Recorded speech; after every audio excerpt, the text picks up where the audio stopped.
Hello, my good students. I trust you're all well and keeping safe with all these floods all over, right?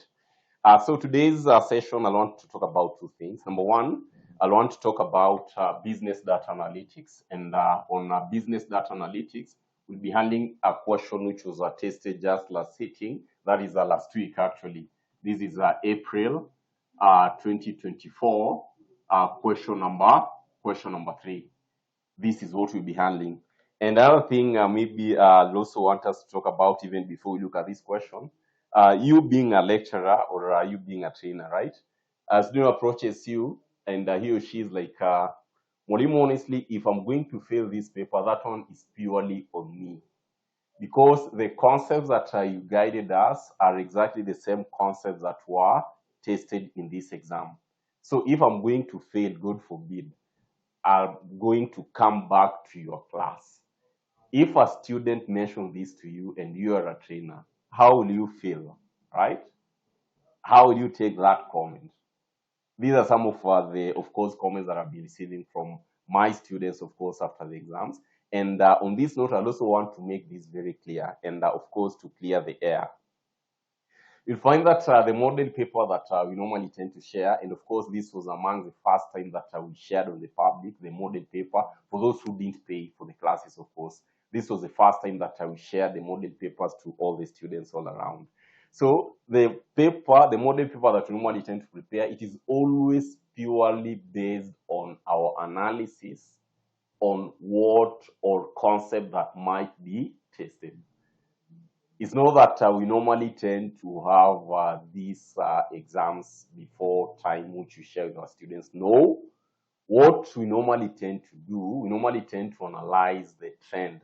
And based on our analysis on the trend, we normally try to establish and come up with the questions and concepts that we think might be tested on a specific setting. So coincidentally, and not even coincidentally, because that has always been the trend, you'll find that majority of the questions that we had or the concepts that we had in our block model papers are exactly the same concepts which were tested, of course, in your just concluded April 2024 sitting. It's not that we normally have exams. I want us to be very clear there. What we normally tend to do, what? At least come up with or try to come up with the concepts that we think might be tested. That's what we've always been doing. Only that this time we share the model paper to the public. And that's why they were like, Mwalimu, why is it that the model paper that you shared, majority of the concepts which were there are the same concepts which were tested in exams? It is because of the experience that we've been having in the field. And of course, what we normally tend to guide you guys in class. Okay, so we clear the air like that, right? So come to business data analytics. You'll find that one mistake that a lot of students have been making in business data analytics is you find that this student, yes, you are conversant with Excel and you normally tend to use Excel in your workplace a lot, right? So the mistake that you're going to do would be like, I'm having a clear knowledge in Excel, so I'm just going to do my own studies without using any other material from whichever college I'm going to get. That confidence is good. But remember, at this point, for BDA in relation to CASNEB, you must be having the knowledge all across. This also applies to the trainers who guides you in business data analytics. You must be having the knowledge when it comes to financial reporting. You must be having the knowledge when it comes to financial management. You must be having a clear knowledge when it comes to tax. You must be having a very clear knowledge when it comes to management accounting. You must be very good also when it comes to auditing. Okay? So having this knowledge, what you're going now to apply is upon you to be very good with the functions that will make your work easy for you to handle these questions. That should be very, very clear. In that, the business data analytics at this level, it will require you to be conversant and to be knowledgeable in all these areas so that the functions that you'll be having or the functions that you're going to learn, it will help you to easen your work while solving this problem. So again, it is not always about Excel shortcuts. Business data analytics, it is not always about Excel shortcuts. Once you have this knowledge, you come apply the functions. That is when you can pass business data analytics very easily. And that's why at times I normally get always, of course, maybe questions from you. Hey, mwalimu, unafunza every computation? Yes, because this is like being a professional course, of course, you must be conversant with everything, right? You must be very, very conversant with everything. Okay, so that's why you'll find that Mwalimu always loves teaching what? The computation area, because I know, number one, when it comes to matter to do the field, you must be having this knowledge all across. Okay, so this is what you need to have in business data analytics. So also this one also applies to the trainers. I know that majority of the trainers also normally tend to watch my videos. So you being a trainer who is teaching BDA, make sure that whatever that you're guiding your students, it is purely, you must be having what? All this knowledge. It's not always about what? Excel shortcuts. It's not always about Excel shortcuts. So mentioning that, I want us to jump straight to our question, which is April 2024 question number 3. And to this note, of course, our classes for business data analytics, the students who will wish to join us, right? Who will wish to join us. As much as you're having so many options, but I'm praying that you select us to be part of your options in during this semester. Our classes are commencing this Saturday. Those students who are doing business data analytics, our classes are commencing this Saturday, right? Of course, for case to do with timetable and the rest, you can always contact us just on the number indicated below the screen, and we're going to guide you. We have 2 packages, of course. The package that you can literally control your own timetable, and of course, the other one that you attend our classes as per our timetable.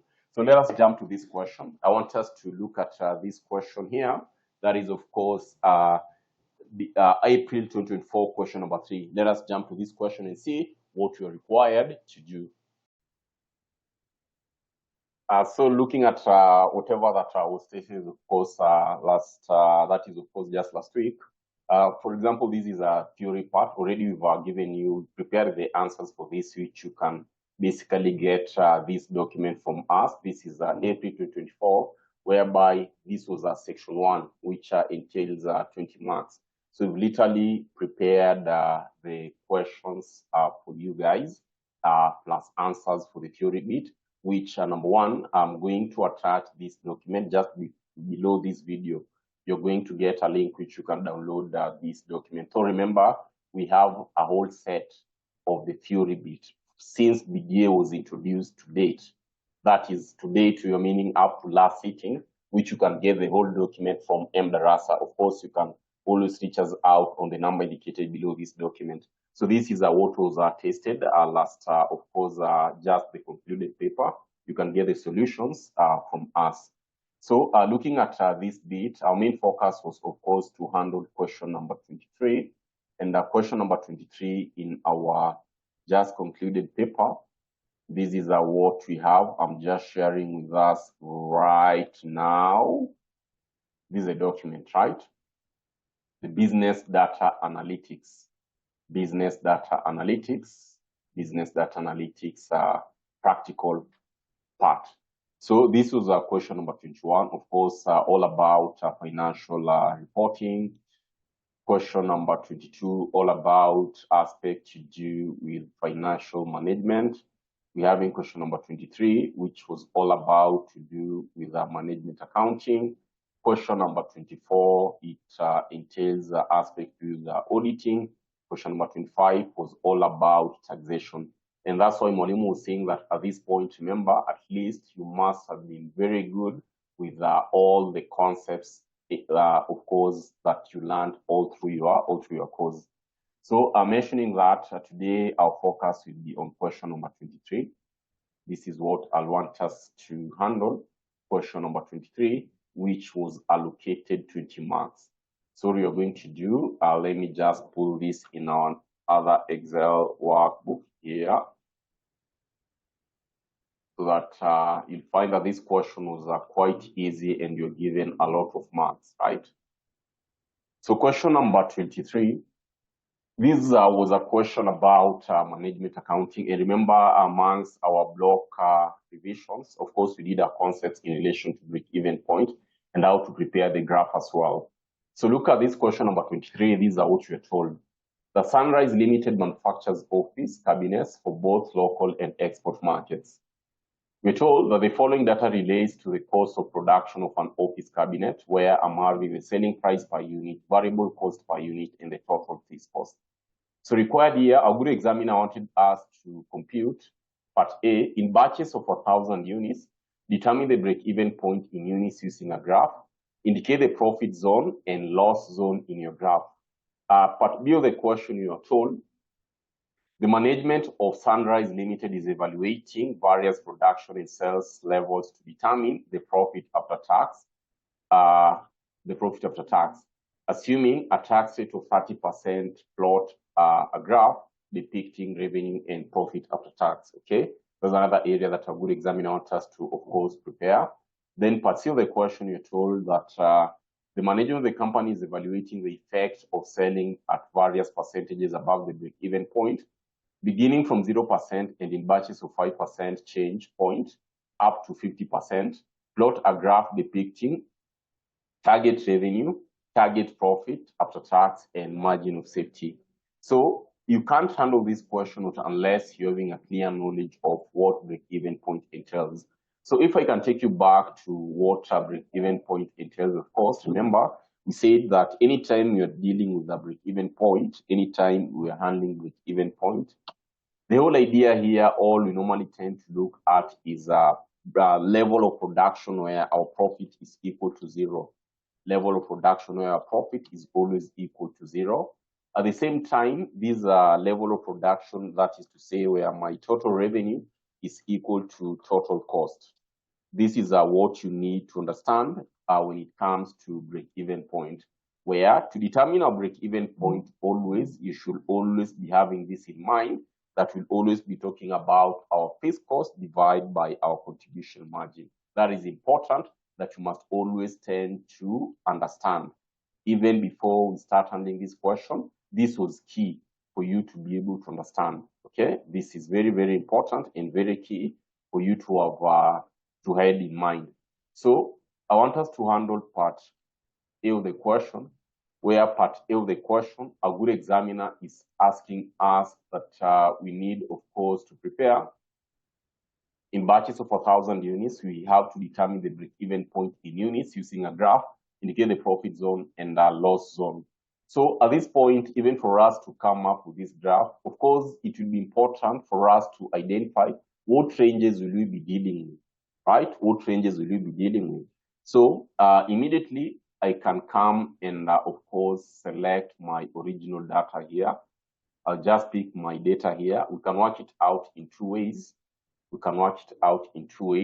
So after picking my data, number one, I can decide to go with the point of preparing our break-even point directly, where we know very well that for us to prepare a break-even point here, we should always be having my fixed cost, which in this case is 50 million, the figure that I'm given. Our contribution margin, recall, we say that anytime you ask for contribution margin, we'll always be talking about our selling price per unit minus variable cost per unit. That is what will give us our contribution margin. Mwalimu is saying that anytime you ask of contribution margin, we'll always be talking of our selling price per unit minus our variable cost per unit. This will give us our contribution margin. So that is to say, at this point, to determine our, of course, to determine our break-even point, I'll be having 50,000 divided by that. So in this case, that should give us, of course, a value of 10,000. So at this point already, I know I'll be having a break-even point of 10,000. Already, I know, or we've already established where we're going to start from. So in this case, for us to establish a graph, we have to have a start point. So our start point in this case, maybe we can have a start point of, maybe my start point on this case, we can talk of a start point of 5,000 units. Yeah. Start point of 5,000 units, so that our batches will be of 1,000. The difference will be 4,000. So in this case, I'll be having this. I'll be having our units here. My first start point is 5,000 units. This is what we've seen, or rather we've agreed. You can take any start point. You can start with 1,000 units as well. You can take any start point. So my range here, our range you're told should be 1,000. So I'll be having the 5,000 plus, of course, 1,000 units there. So in this case, I'm going to drag it all through. I'm going to drag it all through just to establish our range. 15,000 will work. You can basically go to the range that you want, but on our case here, we can go maybe up to, of course, up to 15,000, okay? So after doing that, the next step will be for us, of course, to establish our cells. So to establish our cells, we are going to take, of course, our selling price per unit. We multiply by our number of units. So because selling price per unit will be constant all through, we can decide to lock that. So what I'm going to do, I'm just going to lock that. By locking, I just click F4. Then after that case, I just autofill. I double click at that point. First of all, I should be having this is to drag all through. So I'll be having that as our cells. Or if at all you can term it revenue, that is just okay. Revenue. Sales slash our revenue. This is what I'll be having. Okay. After that point, the next step, which is also very important, of course, we will be expected to work out our variable cost. So I'll be having our variable cost here. We are going to have our variable cost at this point. Having our variable cost, this will be easy because whatever that will be required to do is to simply take our number of units times our variable cost per unit here, which in that case, we are going to lock our variable cost per unit. We lock it at that point. Right. So once we have that, of course, I'll just autofill, double clicking, it will give us the rest. After that, I know very well that I'll also be required to have our fixed costs. So my fixed cost at this point, we are going to take our fixed cost to be, of course, whatever that you're given, which was 50 million. So this is the same value that I'll be having here all through. The same value that I'll be having all through to be 50 million, right? The next item, of course, to consider will be having our item here, which is very important, which we have to take the following. So that is what, of course, we should be having. Then the other case, determine our total cost here. So very confidently, we can come and have our total cost. You know very well that to determine our total cost, what will be expected to have our variable cost here plus our fixed cost. That should give us, of course, our total cost. So that as at the end of the day, if I just double click on that autofilling, it will give us a total. Now, what about our profit? Determining our profit, this will be very easy. Why? Because all of us know very well that to determine our profit, we'll just be taking our sales revenue minus our total cost, right? We take our sales revenue minus our total cost.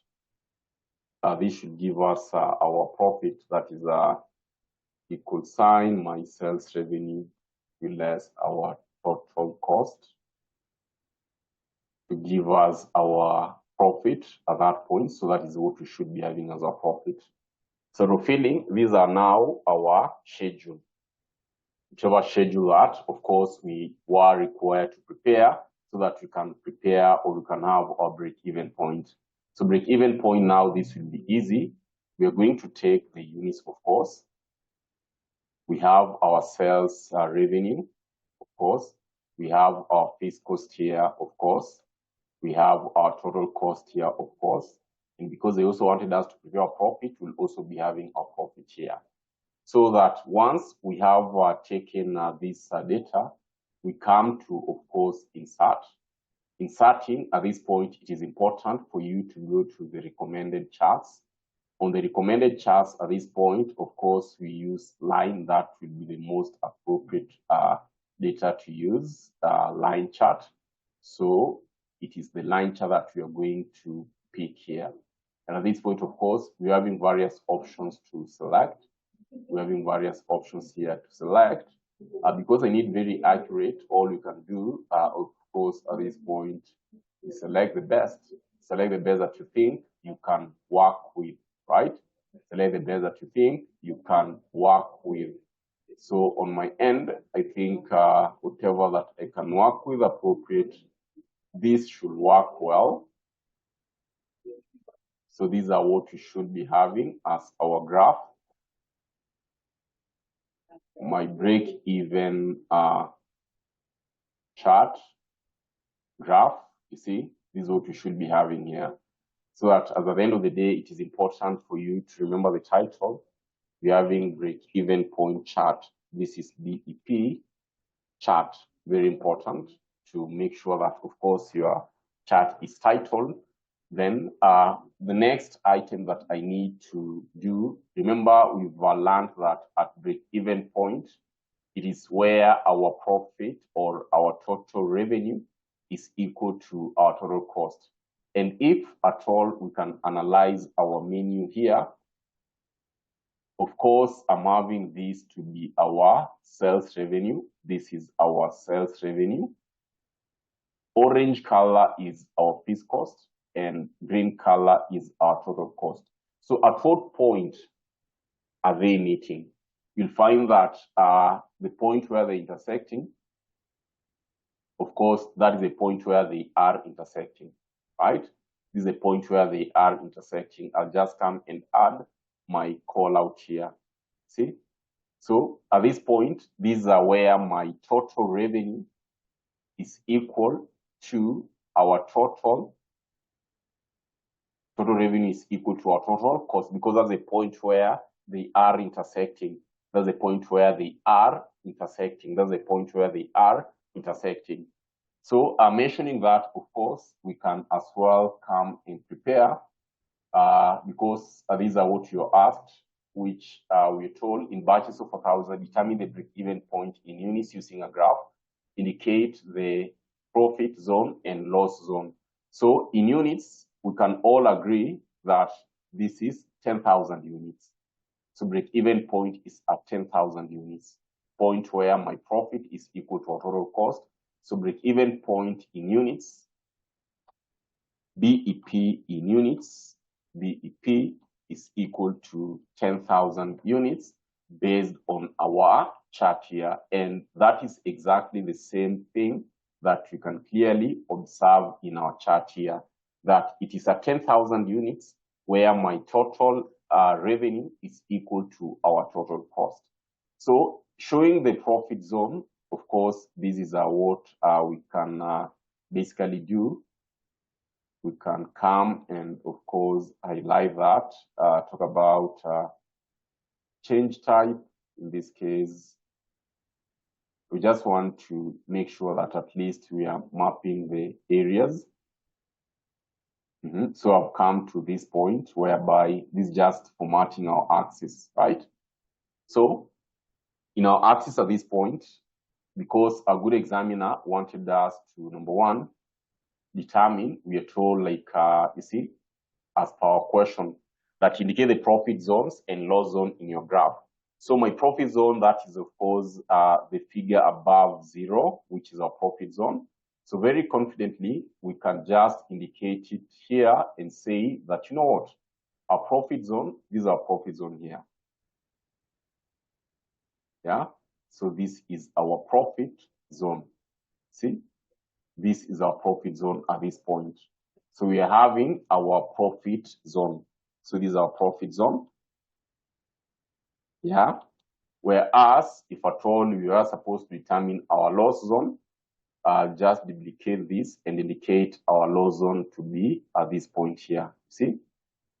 So we can all agree that at this point, this is our loss zone. See? Loss zone. So whatever that we've done, we've literally prepared the first case, and this is what you are requested or you are required to do what? To prepare. So number one, we've indicated the break-even point in units, and we've literally indicated our profit zone as well as our loss zone at that point, okay?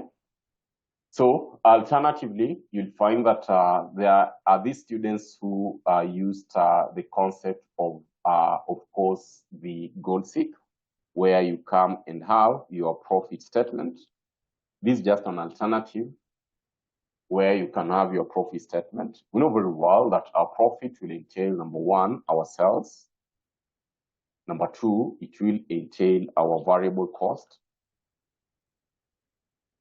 Number three, we should be having here our contribution margin, or rather our contribution literally. Then talk about our fixed costs as well as our profit here. You see, there are these students who are going to do it in this manner, which is still okay. So that our sales, I'm having 1,000 or 10,000 per unit times the start point or start units that you had selected to be 5,000. So that should give us 50. Our variable cost, I'll be having, of course, our variable cost per unit and the start point number of units. This is, of course, I'm having that times that value. So being our contribution, my contribution here will be, of course, I take our selling or sales minus our variable cost, which is, of course, that should be H31. You see? So that should give us our contribution. Our fixed cost, of course, you're given 50 million. And therefore, my profit will be, of course, I'll just do summation of this to make our work much easier. I'll do summation of that. So this should give us, of course, our loss of that point. So using goal seek, you can easily determine your break even by doing what? Come to your data, okay? You come to what if analysis, okay? You go to your goal seek. Under goal seek, which cell do you want to set? I want to sell my profit cell. To what value? I want to set it to 0 by changing which cell? By changing the number of units here. You see? By changing the number of units. So that as at the end of the day, if you do that, enter, you'll find that it will give us the number of units to be what? To be 10,000. See, it will give us the number of units there to be 10,000 units, to be 10,000 units, you see. So there is other person who can use this, and still you can get the value to start using or to start working it out with. So because in this case, we had selected our value here, just be having, you see, even in our data, it has literally changed our break even. It has taken it back to the 10,000 units. But because you had mapped it with whatever that you're having, we're just going to return this to the start point because that's what we started with, okay? So those are some of the ways that you can literally use to work out your break-even point. Now, after we are done with that point, you can proceed to the next question here. The next question, a good examiner wanted us to, if we go to part B of the question, part B of the question, a good examiner wanted us, or we were told, the management of Sunrise Limited is evaluating various production and sales levels to determine the profit after tax. Assuming a tax rate of 30%, plot a graph depicting revenue and profit after tax. So this is easy. What we are going to do, I'll just be taking the exact data that we had. I'll be having it at this point, exactly the way it is. I'll be having our data at that point. So we're told the management of Sunrise Limited, of course, is evaluating production, or rather production and sales levels of to determine the profit after tax, assuming a rate of that. So these are what we should be having. I'll just copy paste the data there. Of course, from our case, we've taken that to be, in this case, I'll just take the units, whatever that we had here, so that we should maintain the flow. These are what we had, right? So once we have this, we find that it will be important then for us to consider the following. We want to determine our profit after tax. Plot a graph that we, first of all, production and sales levels to determine the profit after tax, assuming that a tax rate of 30%. Plot a graph depicting revenue and profit after tax. So using the same data, so this should be the profit that we had looked or we are determining here. This should be profit before tax. Given our tax rate of 30%, tax rate is at the rate of 30%. So what will we be required to do here to determine the tax? So the tax here, we are going to take, of course, because I'm having the negative value, and you know very well you can't, of course, tax negative value, we're going to use if analysis. So I'll be having if tab, my logical test, if my profit before tax here, that is our logical test, right? If that profit is less than 0, then I'm going to tell my Excel, if that is true, then give me a value of 0 because we won't tax it. But if that is false, then kindly Excel multiply the value that I'll be having by 30%, the tax rate. Multiply that by the tax rate, so that as at the end of the day, of course, we should be having, this is syntax, I should be having opening quote, right? Like that. So that at the end of the day, you'll find that if at all I'm having a loss, then whatever value that I'll be having here, it is not going to be taxed, right? It will be 0. So I'll just drag this all through. So dragging that all through, then you'll find that at this point, I'll be having our data in this case. So my profit after tax part, I should be having the following. We'll be having, of course, my profit before tax minus our tax component there. Then I just autofill at that point. So these are what the examiner wanted us to determine the profit after tax, because you're told the management of Sunrise Limited is evaluating various production and sales levels to determine the profit after tax. Assuming a tax rate of 30%, plot a graph depicting revenue and profit after tax. So we have determined our part, profit after tax. The other case that, of course, we need to determine, we had our revenue ready. We had our revenue here. So I need to plot a graph of these two.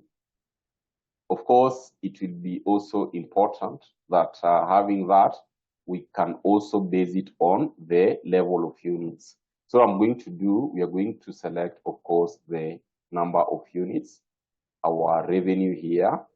We are going to pick with our profit after tax. So that whatever that you're going to do is just to insert. I come to the recommended charts. In this case, we select the one that will maybe the one that will find fit, right?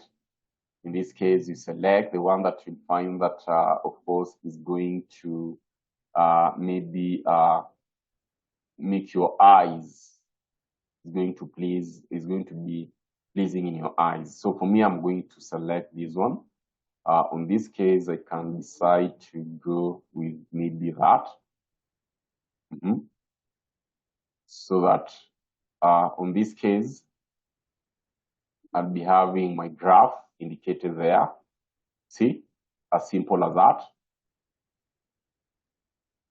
That's why I mentioned that all this, all you need to do is to make sure that you're having the knowledge of course, all other components plus the tax now or the concept of now Excel. See, so this is our what? This is our chart. This is our chart. You can literally increase it to the point that you want it. So in this case, of course, is a chart. This is what you're having here. These are part and revenue chart. Profit of tax and revenue chart. These are what you should be having here, where we can go ahead and show this examiner that literally we attended the class, right? So these are the number of units which you can see they are indicated below here. I can decide to add our data labels, where add data labels, this one I taught you guys. So you can literally add your data labels at that point. You can come and add your data labels indicating the values that you're having. See, you can have our data labels at that point, showing our data or showing our graph at that point. See, so this is what we were required to prepare on that case. After that bit, we proceed to the other question where we are asked to the management of the company is evaluating the effect of selling at various percentages above break-even, beginning from 0% in batches of 5%, change point of up to 50%. Plot a graph depicting the target revenue, target profit after tax, and margin of safety. So this is another question that a good examiner wanted us to compute. So this will be part B of the question. Part B, I'm going to have it there.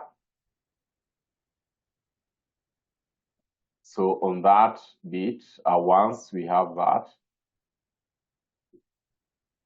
we have to solve it. And at the same case, what you can do, I'll just select or I'll just pick my data, the one that we've computed at this point, based on what the good examiner had asked us earlier on. So I'll be having my data here. I'll just copy paste it the way it is. So what we need to now consider are, of course, the percentages change.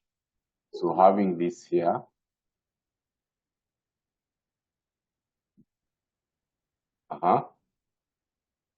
so we are told that we need to consider our above. Look at this case, beginning from 0%, the management of the company is evaluating the effect of the selling at various percentage above the break-even point. So above the break-even point, that is to say, I need to get rid of all this first of all. I'll get rid of all that. Sorry, Z, I need to get rid of course, this point here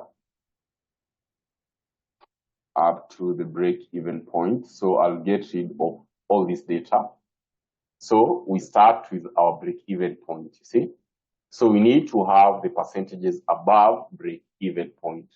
And that is to say, I'd be having from changes of 5%. So that is to say, we can assume that at break-even point, that is a 0%. Increasing by or in batches of 5%. So of course, that should be that should be, of course, that plus 5%.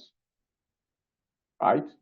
So increasing in these batches up to 50%, we're going to have it up to 50%, right? So my revenue then would be changing, right? They will be increasing on this from what? They'll be increasing on this from, of course, our main data, which was break-even point. So therefore, the second batch here, I'm going to increase this by, of course, 1 plus 0.05% or 1 plus that bit there.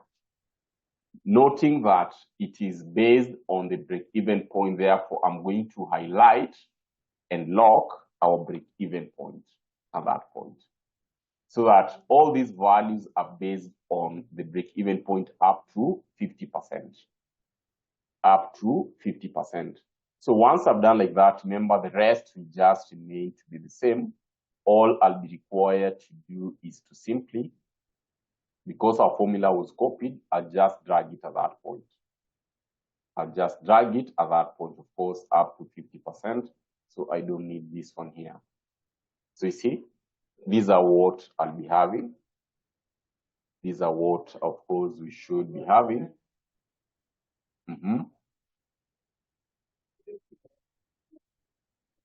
All through. So these are what, of course, we should be having. So in this case, our profit, let us see what has changed here. Fixed cost, remember this is the same. So therefore, fixed cost will just be the same. That won't change. Fixed cost will just be the same all through. So that will not change.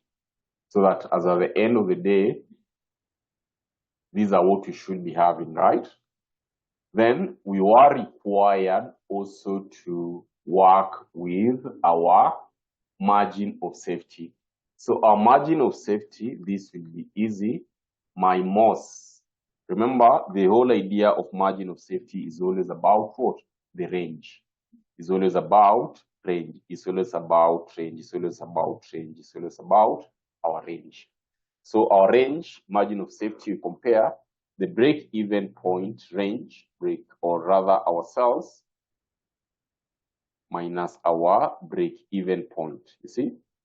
Break-even point. That should give us our margin of safety. So our margin of safety, therefore, we can come and have it in this manner. We can come and have it as our sales minus break-even point. At that point, that will just be the same. So I'll be having our sales minus break-even point. You can do it manually. Break-even point, of course, is 100 million, right? So that once we have that, of course, I can literally drag that all through. So that whatever that I'll be having here, this will be our margin of safety. This will be our margin of safety. Remember, margin of safety, you can also be able to determine that in percentage. Because if at all we were to determine this in percentage, because in this case, the examiner wasn't clear. But if we are supposed to determine this in percentage, margin of safety in percentage, if at all we were to determine this in percentage, then this is what we'll have applied. We'll be taking now our margin of safety divide by our sales. Margin of safety divide by our sales. This will have given us a margin of safety in percentage. This will have given us a margin of safety in percentage. So we are not asked on that case. So these are what we should be having. Margin of safety in percentage. So the moment I have that, the next procedure will be easy for us to prepare our chart, which you can base it on the percentage or you can base it on the number of units, because literally we have everything. So I can base it on given the percentages here, right? So these are the percentage levels. Percentage levels. You can prepare it in so many ways.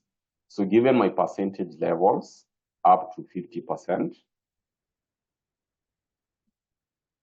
we have our target revenue, which is this. We have our target profit after tax, which is a profit after tax.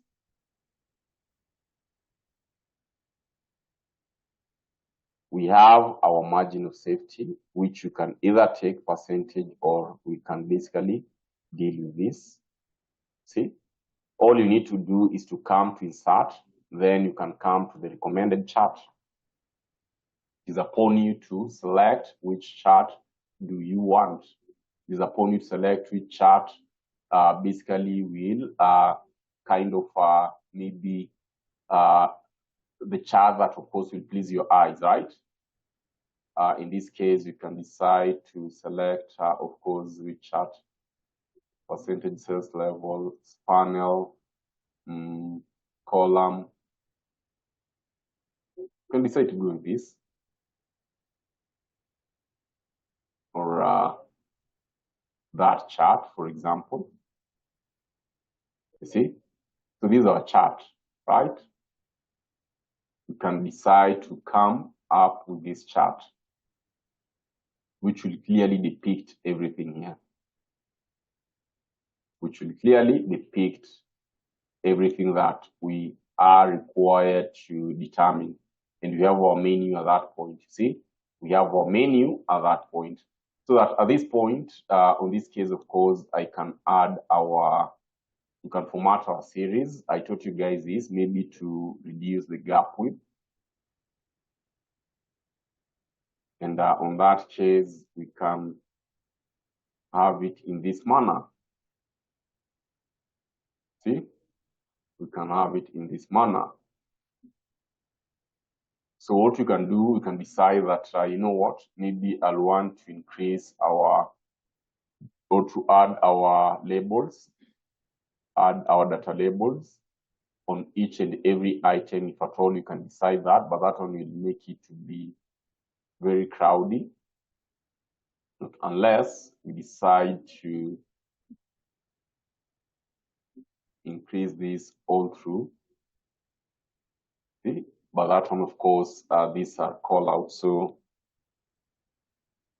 let us remove that, and maybe we add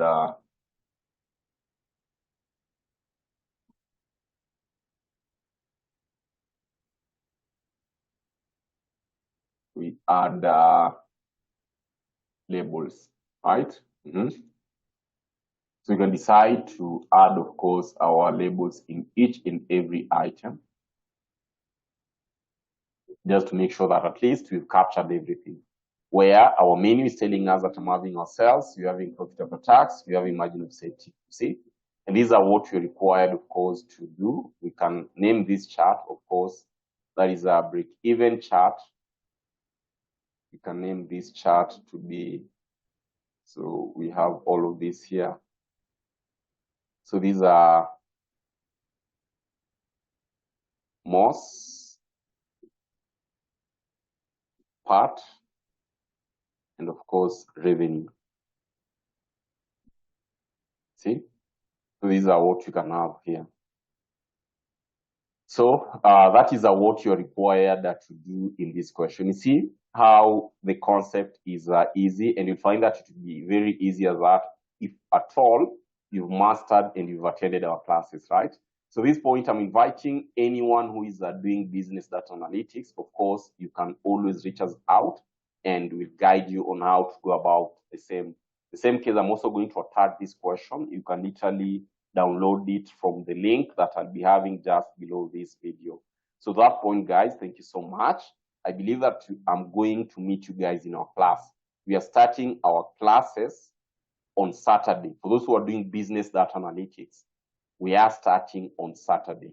We are starting on Saturday exactly at 2 p.m. So make sure that you reach us out. So that point, not at 2, sorry, but at 4. Saturday from 4 p.m. from 4 to 6 p.m. So make sure you reach us out. So thank you so much, guys. See you in our next class. Bye-bye. I hope you enjoy.